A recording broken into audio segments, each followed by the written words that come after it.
এই আর কি। এখন কিছু ভালো খবর নেই, সব সময় দেখবে এই সমস্তই খবর।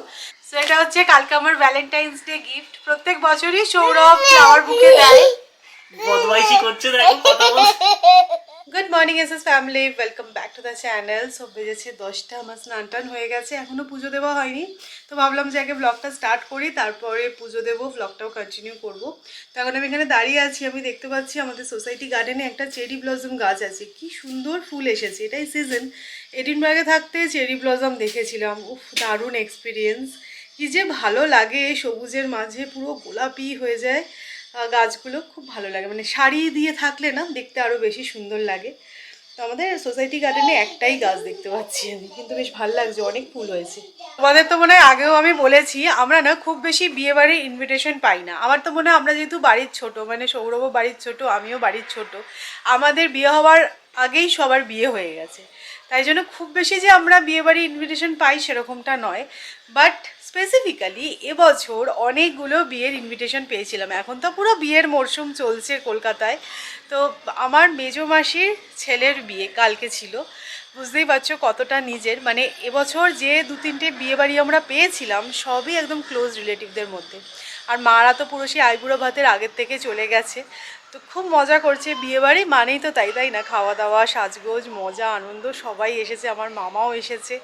তো খুব মিস করেছি কালকে। মা ছবি পাঠিয়েছে, ছবি দেখেছি, শানুর সাথে কথা হয়েছে, কিন্তু যাই হোক থাকতে পারলাম না। স্পেসিফিক্যালি এবছরটা এমন হলো ক্লোজ রিলেটিভদের সব বিয়ে, বাট আমরা কিছুতেই যেতে পারবো না কলকাতা, সৌরভের অফিস ট্রেডিং নিয়ে পুরো জেরবার। তো যাই হোক কী আর করা যাবে। তবে এটাই ভাবছি, দেখো কাজটা তো আগে, সব কিছুর আগে আমরা মনে করি যে না কাজটাকে বজায় রেখে সব কিছু। তো সেটাই আর কি সান্ত্বনা দিচ্ছি, কলকাতায় গেলে সবার সাথে আবার দেখা হবে। বাট বিয়েবাড়ির আনন্দটা তো মিস করে গেলাম বলো। তোজো তুমি কি করছো? মাটি হাঁটছো? ছি ছি ছি, মাকে বলবো? মাকে বলে দেবো? তোজো কিন্তু তোজোর মাকে বেশ ভয় পায়। যখনই কিছু করে আমি বলি মাকে বলে দেবো, ব্যাস মুখটা দেখে যেভাবে শুকিয়ে যায়। মামাকে বলে দিয়ে মাম্মা বলবে তো মামি। মাম্মাকে বললে মামা বকবে, তাহলে তুমি করছো কেন? এটাকে তুমি ভালো কাজ করছো? নেমে এসো, নেমে এসো। এটা আমার টুডি তা দিয়ে কাটি, এবার নাবুতানি। এবার নেমে এসো, হয়ে গেছে, গাছের পরিচর্যা হয়ে গেছে, চলে এসো। গাছের পরিটা আবার হবে। কি হবে? কি হবে? গাছের কি হবে? পরিচর্যা বলো, বলো বলো, কি হবে গাছের? পরিচর্যা। এই না না আর করিস না, চলে আয়, মাটি পড়বে।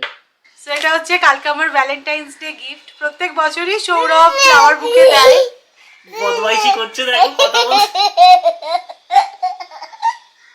ফুলও দিচ্ছে। কার বিয়ে তোর?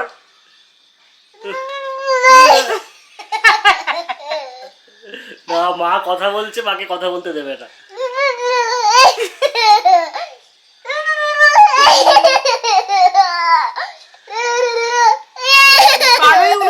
হ্যাঁ ঠিক আছে, বিয়ে বাড়িতে আমরা যেতে না পারলে একে পাঠিয়ে দিলে হতো।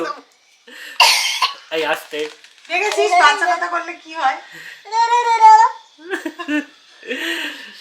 না এই ফ্লাওয়ার বুকেটা আমার দেখে ভালো লাগলো, প্যাকেজিংটা খুব সুন্দর। ঠান্ডায় জলে ফেলে দিই না আমি ঠান্ডায় জলে ফেলে দিই। না করো না। এসব দুষ্টুমি করে না তোজো, দুষ্টুমি করে না, খুব দুষ্টু হয়ে যাচ্ছে তো। এই ভাসটার মধ্যে সমী জল নিয়ে এসেছে, ওর টয়গুলোকে এবার জলের মধ্যে ফেলবে। এদিকে সরে এসো, যাও। তোর মনে হচ্ছে না পিঠটা চুল করছে? তাই পিঠ চুল করছে? কোথায় তো পিতা ঠিক হয়ে গেছে তো। পিঠ ঠিক হয়ে গেছে। তোজো এটা কি? এটা মাম্মার রস তো, মাম্মার রস। আচ্ছা এটা মাম্মার রোজ।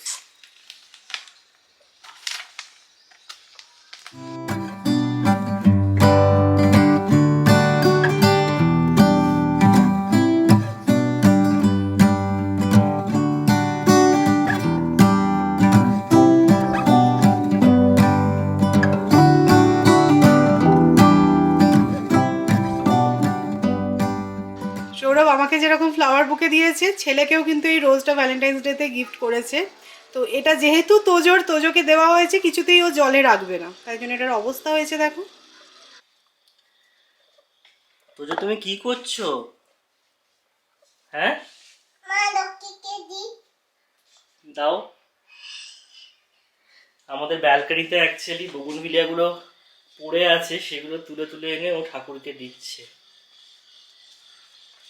দেবো তো মা লক্ষ্মীকে খাবার গুলো দেবো তো। কোন ফ্লাওয়ারটা দেবে দেখি? এটা ফ্লাওয়ার। ঠিক আছে, দিয়ে দাও। ও তো আর এত বোঝে না যে পড়ে যাওয়া ফুল দিতে নেই, বাট ও এটাতেই আনন্দ পায় যে ও নিজে নিজে ফুল নিয়ে গিয়ে ঠাকুরকে দিচ্ছে। আমরাও বারণ করি না। রাইট হ্যান্ডে দাও, রাইট হ্যান্ডে।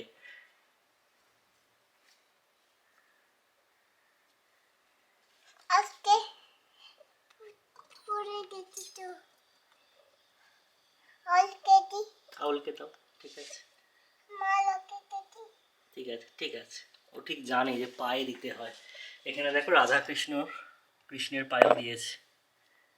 ওটাই কৃষ্ণ পাই দেখি তো। ঠিক আছে। আচ্ছা, কৃষ্ণ কেমন করে দাঁড়িয়ে আছে গো? দাদা দাদাই দাঁড়িয়ে হ্যাঁ, কেমন করে দাঁড়িয়ে আছে দেখাও। কেমন করে দাঁড়িয়ে তো এরা করে দাঁড়িয়ে তো। বারে বাহ, রাধা কৃষ্ণটা ওখানে গান করতে। কি করছে? ডান্স করছে। আচ্ছা, কেমন করে দেখি, একটু দেখিয়ে দাও। এরাম গান করতে। আর পাটা কেমন করে আছে? পাতা কেমন করে আছে তো। পাতা এরাম করে। আচ্ছা, দেখাও সবাইকে। এরম করে আছে, মুখে বললে হবে? দেখাতে হবে তো কেমন করে। পাতা এরাম করে আর আছে তো। আর আর- আর কৃষ্ণ? কৃষ্ণটা এরাম করে আছে তো। ওকে সাপোর্ট দিয়ে দেখাতে হলো এখানে এসে। ঠিক আছে, এবার নমো করে নাও। এবার নমো করে নাও, নমো করে নাও। ফুল দিয়েছে, এবার নমো করে নাও। হ্যাঁ, নমো নমো। তোমরা কেউ এখনো জেপ্টো ক্যাফেটা ইউজ করেছো কিনা অবশ্যই জানিও। যে খাবারগুলো পাওয়া যাচ্ছে সেগুলো কিন্তু সত্যি খুব ভালো, মানে ভালো ভালো রেস্টুরেন্ট বা ক্যাফেকে হার মানাবে, এত ফ্রেশ সব কিছু। তবে একটা খুব ইন্টারেস্টিং বা মজার ব্যাপার আছে। কালকে দেখো ভ্যালেন্টাইন্স ডের দিন অনেক কিছু প্ল্যান করেছিলাম, বাট কিছুই হয়নি, কারণ অফিসের কাজ ছিল অনেকগুলো, তো বেরোনো পসিবল হয়নি। বাড়িতেই আমরা ছোটোখাটো করে একটা পার্টি করেছিলাম। তো সেখানে জেপ্টো ক্যাফে থেকে কয়েকটা জিনিস আনানো হয়েছিল। তো আনাতে গিয়ে দেখলাম সৌমির ফোনে যেটা দেখাচ্ছে 90 টাকা, আমার ফোনে দেখাচ্ছে একই টাইমে 70 টাকা। মানে এই স্ট্রাইকিং প্রাইস ডিফারেন্সটা ভীষণভাবে আছে, মানে আমি পুরো হকচকিয়ে গেলাম। মানে জেনারেলি ওই অ্যান্ড্রয়েড ফোন, আইফোন এই ডিফারেন্সটা হয়, অনেক সময় দেখেছি ভাইরাল রিলসে, বাট এটা তো দেখছি একদম মানে আইফোনেই একই টাইমে একই জায়গা থেকে পাশাপাশি বসে অর্ডার করতে গিয়ে এক একজন এক এক রকম দাম দেখাচ্ছে। যাই হোক, আমি লাস্ট পর্যন্ত অর্ডারটা করলাম 70 টাকা দিয়ে। বাট না, নো ডাউট খাবারগুলো সত্যিই খুব ভালো। একবার ট্রাই করো, তোমরা যারা ট্রাই করোনি এখন অবধি। তোজো এখানে সুন্দর একটা দোকান সাজিয়ে বসেছে তোমাদেরকে দেখাবে বলে। এগুলো কি তোজো? এইগুলো ইনসেক্টগুলো। ইনসেক্টগুলোকে নিয়ে। আর সমস্ত ইনসেক্ট কিন্তু তোজো চেনে। এইগুলো ইনসেক্টগুলো। কোনটা কি বলে দাও। এটা কি? এটা ককরোচ তো। এটা ককরোচ। আচ্ছা, এইটা কি? এটা কই ফিরো তো। স্করপিও। বাবারে। এইটা কি? এটা আমার কাছে। এটা কি? এটা এটা অ্যান্ট তো অ্যান্ট। কারেক্ট। আর এইটা কি? স্পাইডার। স্পাইডার। স্পাইডারটা হাতে হাতে করে দেয় তো। তোজো আজকে আমরা মাছের দোকানে গিয়ে কি কি ফিশ কিনবো? ওখানে মাঝের দোকান ওটা পমফ্রেট পিসটা কিনবো। পমফ্রেট ফিশ কিনবো। আচ্ছা, আর কি ফিশ কিনবো? পমফ্রেট পিসটা এখন বড় বড় ফিশ। আচ্ছা, ঠিক আছে। আর কি? আর কি ছোট মাছ কি কিনবে? চুনো মাছ। চুনো মাছটা। আর কি মাছ কিনবে বলো? ওখানে ওটা একটা দেবে না তো। ক্র্যাবটা দেখবে। না, তোর জন্য একটা ক্র্যাব আমি নিয়ে আসবই, দেখ আজকে আজকে একটা ক্র্যাব এনে আমাদের বাড়িতে রেখে দেবো। মাঝে এরাম মাঝে এরাম করে যাবে। এরাম এরাম এরাম। না, না, আমাকে ক্র্যাবটা এরম করে যাবে না তো। ক্র্যাবটা এমন বই আমার বই পাই। আচ্ছা, রুই ফিশ নেবো কি? রুই ফিশ। চিংড়ি পিঠে ওখানে যাবে না তো। দুই পিঠে এমন বই পাই। রুই ফিশও ভয় পায়, চিংড়ি ফিশও ভয় পায়। চলো মাছের দোকান যাবো, আমাদের রোববারের ফেভারিট আউটিং। দাদা আমি মাগুলো কেন একা একাই চলে যাচ্ছে, মাছের দোকানে যেতে এত ভালোবাসে। ওয়েট কর, যাচ্ছি।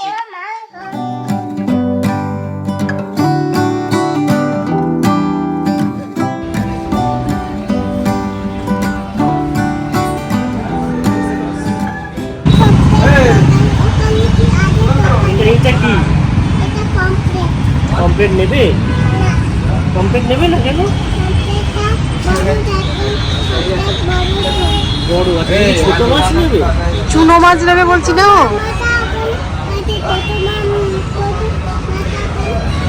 আজকে খুব একটা মাছ নেই,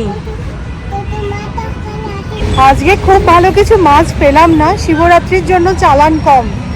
তো ঠিক আছে, আমরা তো খুব বেশি মানে ভ্যারাইটি টাইপের মাছ এক্সপ্লোর করিও না। পমফ্রেট, চিংড়ি আর একটা বড় কাতলা নিয়েছি। আজকে আমি ভেবে গেছিলাম ভেটকি মাছ আনবো, বাট ভেটকি নেই। আগের দিনকে এখান থেকে সৌরভ ভেটকি এনেছিল, খুব ভালো ছিল, তোজও খেয়েছিল, যেহেতু কাঁটা নেই। তো তাই জন্য ভেবেছিলাম যে কাতলাটা না নিই, এবারে ভেটকি নেব। বাট ঠিক আছে, আজকে বললামই তোমাদেরকে যে একদমই মাছের চালান নেই। তো এসে মাছগুলো ধুয়ে টুয়ে সব ফ্রিজে রেখে দিয়েছি। Non stop. ডক্টর সেটা কিছু একটা আছে যেটা ওকে খুলে দিতে হবে। কি আছে? ও সিজার। সিজার, আচ্ছা। সিজার দিয়ে কি করবে তুমি? এই তো সিজার এখানে। না এটা নয়।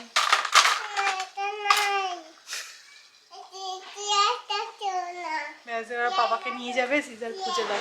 এদিক ওদিক সব জিনিস রাখবে, আবার সেটা আমাদেরই খুঁজে বার করে দিতে হবে। এতদিন বিশ্বাস করো খুব ভালো লাগতো যে তোজো এত বক বক করে, আর অল টাইম পাকা পাকা কথা, মানে যা হোক বলে দেয় সেরকমটা নয়। মানে এক এক সময় আমি বলি, দেখ তুই একটু বড় হ, তুই খুব বকা খাবি। মানে সব কথায় বাচ্চারা কথা বললে দেখবে মায়েদের কাছে বকা খায় না, তোর জন্য সেটাই অপেক্ষা করছে। তবে এখন আমার আর সৌরভের একটা চিন্তা হয়েছে, এবার তো আর কিছুদিন পরে স্কুলে যাবে, কয়েক মাস পরে, তখন মানে কমপ্লেন আসবে। হ্যাঁ, রোজ স্কুল থেকে বলে পাঠাবে যে তোজো, Ivan, finger on your lips, finger on your lips. ওর মা দেখো চুলটা সুন্দর করে আঁচড়ে দিয়েছিল চান করে, তারপরে কি করেছে? আবার বলে আমাকে দাও, আমি আজরাবো। কি করেছো? মাম্মা মামা করেনি, তুমি নিজে নিজে নিজে করেছো। করেছো। কমপ্লেন আসছে। আমি যাবো না, মা যাবে, ঠিক আছে? তো আজকে আমাকে লাঞ্চে কিছুই বানাতে হয়নি, সবটাই ছিল আগে থেকে বানিয়ে রেখেছিলাম। তো ডিমের ডালনা আছে, ফুলকপি আলু দিয়ে বানিয়েছিলাম, আর আছে মেথি শাক ভাজা। এগুলো জাস্ট গরম করে নিলেই হয়ে যাবে। আমি চেষ্টা করি যখনই রান্না করি না কেন একবেলা অন্তত যাতে গরম করে খেতে পারি, যাতে একটা টাইম আর রান্না না করে চলে যায়। তো তোমাদের মধ্যে থেকে কেউ আমাকে জিজ্ঞাসা করেছো যে আমরা যে এরকম লেফট ওভার খাবার খাই, ফ্রিজের খাবার খাই, তাতে আমাদের গ্যাসের প্রবলেম হয় না? না, আমাদের এখন অবধি সেরকম কোনো প্রবলেম হয়নি। তবে আমি যতটুকুন জানি বা রিসার্চ করেছি, তোমাদের সাথে আমি ডকুমেন্টসটাও শেয়ার করে দেবো, তোমরাও চাইলে দেখতে পারো। ফ্রিজের খাবার খাওয়ার সাথে কিন্তু গ্যাসের কোনো সম্পর্কই নেই। হতে পারে অনেকের হয়তো স্যুট করে না, সেটা হয়তো হতেই পারে, বাট যেহেতু আমাদের সেই প্রবলেমটা হয় না, তাই আমি চেষ্টা করি রান্না একটু করে রাখতে। কি বলতো, আমারও কাজ থাকে, তাই সব সময় রান্না করাটা না পসিবল হয় না, একটু করা থাকলে অনেক সময় সুবিধা হয়। আজকে আমাদের যে হাউস হেল্প তিনি ছুটি নিয়েছেন, তো সৌমি ইনস্টা হেল্প বুক করেছিল আরবান কোম্পানি থেকে, 4:30টার সময় বুক করেছিল, বাট উনি 4:10-এ এসে গেছেন। তো সেই কারণে আর খুব একটা যে রেস্ট নেওয়া হলো সেরকমটা নয় আছে খাওয়া দাওয়ার পর। তো সৌমি এখন তোজোকে নিয়ে নিচে গেছে, আমি দেখতে পাচ্ছি পার্কে খেলছে এখন ওরা। আজকে তো ইন্ডিয়া পাকিস্তানের খেলা, যদিও এখন আর এই ফিক্সচারটা নিয়ে অতটা উত্তেজনা নেই, মানে 2007, 2011 বা তার আগে যে সমস্ত ওয়ার্ল্ড কাপে ইন্ডিয়া পাকিস্তান মিট করেছে, 2003-এর ওয়ার্ল্ড কাপ মানে সাংঘাতিক, ওয়াকার ইউনিস, ওয়াসিম আকরাম আসছে, এদিকে সচিন সেহবাগ ওপেন করছে, মানে সেই উত্তেজনাটা এখন আর নেই। এখন মেজরিটি ওই খেলাগুলো ওয়ান সাইডেডই হয় এখন ইন্ডিয়া পাকিস্তানের, কারণ ইন্ডিয়ার এখন মানে ধারে ভারে অনেকটা এগিয়ে, বাট স্টিল ইন্ডিয়া পাকিস্তান বলে কথা। তো অবশ্যই টিভির সামনে বসবো। এমনি আমার খেলা দেখা ইন জেনারেল খুব কমে গেছে, মানে তাও ফুটবলটা আমি দেখি, বিশেষ করে ইংলিশ প্রিমিয়ার লিগ বা চ্যাম্পিয়ন্স লিগ, তাছাড়া মোহনবাগানের খেলাও দেখি, কালকে মোহনবাগানের খেলা ছিল। বাট ক্রিকেট খেলা দেখাটা অনেকটা কমে গেছে, বাট আজকে ইন্ডিয়া পাকিস্তান একটু টিভি নিয়ে তো বসতেই হবে। তোজোকে নিয়ে নিচে গেছিলাম, তখনই দেখলাম প্রজেক্টটা সেট করা হচ্ছে, মানে বুঝলাম যে ইন্ডিয়া পাকিস্তান ম্যাচ দেখা হবে। তো নিচে এখন জোরে জোরে প্রজেক্টারে ইন্ডিয়া পাকিস্তান ম্যাচ দেখছে সবাই, অনেকেই দেখলাম জয়েন করেছে। তো আমি এখন চা বানিয়ে ফেলেছি। আর জানো তো, ব্রিটানিয়ার এই পিওর ম্যাজিক বলে বিস্কিটটা রিসেন্টলি আনিয়েছি, খুব ভালো খেতে, তোমরাও ট্রাই করতে পারো, নতুন এসেছে। এই দেখো এরকম দেখতে, মিডলের এই পার্টটায় না চকলেট আছে, বাট অন্যরকম টেস্টটা, ট্রাই করো, ভালো লাগবে। তো চলো, চাও রেডি হয়ে গেছে। ইন্ডিয়ার এখানে 1 উইকেটই পড়েছে, বাট আমাদের নেক্সট ব্যাটসম্যান কিন্তু রেডি। পাপা পাইলি বলটা কোথায় গেল? তো পাইলি বল। হ্যাঁ, বল নিয়ে আসছি, তুমি দাঁড়াও এখানে, ব্যাটিং করো। আমি শুরুতে একদমই এই ব্যাপারটা নিয়ে সিরিয়াস ছিলাম না। কালকে দেখলাম হঠাৎ করে আমাদের সোসাইটি লেডিস গ্রুপে একটা মেসেজ আসে, আমিও পড়লাম, সৌরভকেও দেখালাম। আজকে যে তোজোকে নিয়ে নিচে গেছিলাম, 1-2 জনের সাথে কথা হতে, তখন ব্যাপারটা মনে হচ্ছে না সিরিয়াস। তোমরাও হয়তো শুনে থাকবে, এখন নাকি খুব বাচ্চা কিডন্যাপ হচ্ছে।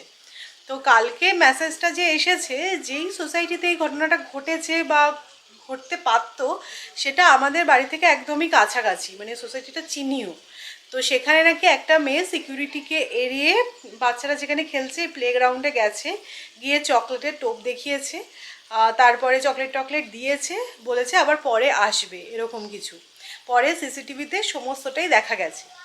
তো এটা শুনে তো সত্যি মানে অবশ্যই টেনশন তো একটু হবে। যদিও দেখো তোজোকে একদমই আমরা নিচে একা ছাড়ি না, কারণ তোজো সেই বয়সও নয় যে একা একা নিচে গিয়ে খেলবে।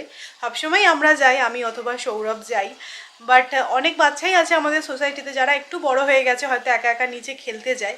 তো সেইটাই আর কি কথা হচ্ছিলো যে এখন ওরকমভাবে ছাড়া যাবে না। আর আমাদের সিকিউরিটিকেও বলা আছে যখন বাচ্চারা খেলবে তখন একটু বেশিভাবে সজাগ থাকার জন্য। তো এই ব্যাপার কি যে কখন হয়, মানে সিরিয়াসলি না, সত্যি এই বিষয়টা নিয়ে আমি বেশ টেনশনেই পড়ে গেছি। অ্যাকচুয়ালি সবার সাথে কথা হচ্ছিল তো সেই হিসেবে হয়তো। তবে আমি তোমাদেরকে বলবো, অ্যালার্ট করব, যাদের বাড়িতে বাচ্চা আছে, পার্কে খেলতে টেলতে যায়, একটু কসাস থেকো, এই আর কি। এখন কিছু ভালো খবর নেই, সব সময় দেখবে এই সমস্তই খবর, মানে মানুষকে বিশ্বাস করতেও ভুলে গেছে। আর তার মধ্যে এই ভাইরাস ফ্লু তো আছেই, সেগুলো তো ছেড়েই দিলাম, তার উপর আবার এইগুলো। আমি যতটা ওয়ান সাইডেড প্রেডিক্ট করেছিলাম তার থেকেও বেশি ওয়ান সাইডেড হলো এই ম্যাচটা। মানে ইন্ডিয়া ইউএসএ ম্যাচটা যা হয়েছে তার থেকেও খারাপ অবস্থা পাকিস্তানের এখন। যাই হোক, এখানে খুব বাজি টাজি ফাটছে, ইন্ডিয়া জিতেছে বলে কথা না। মোটামুটি 8-1 হলো ওয়ার্ল্ড কাপের হিসাব ধরলে। বাট পাকিস্তান আর ইন্ডিয়ার এখন হিন্দি কমেন্ট্রিটা নিচে হয়েছিল, শুনছিলাম কেউ একটা বলছিল যে হ্যাঁ এখন মানে জমিন আসমান কি ফারাকে, সত্যিই তাই, প্রচুর বাজি ফাটছে এখানে। কালকে ভ্যালেন্টাইন্স ডে উপলক্ষে আমরা ডিনারটা পুরোপুরি আউটসোর্স করেছিলাম, যেহেতু কালকে বাইরে খাওয়া হয়েছে, তাই জন্য আজকে সানডে হলেও সবটাই একদম সিম্পল মেনু। তো ডিনারে আজকে বানিয়েছি ছোলে, আর তার সাথে রুটি, আর এই একটু স্যালাড কেটে নিয়েছি। সেটা হচ্ছে আমাদের ডিনারের মেনু আজকে। তো চলো খেয়ে নেওয়া যাক। আর আজকের মতো ভিডিওটা এ পর্যন্তই। হোপফুলি তোমাদের ভালো লেগেছে, ভালো লাগলে লাইক করো, শেয়ার করো, প্লিজ চ্যানেলটা সাবস্ক্রাইব করো। ইন্টারেস্টিং ব্লগে আবার দেখা হবে, ততক্ষণের জন্য টাটা।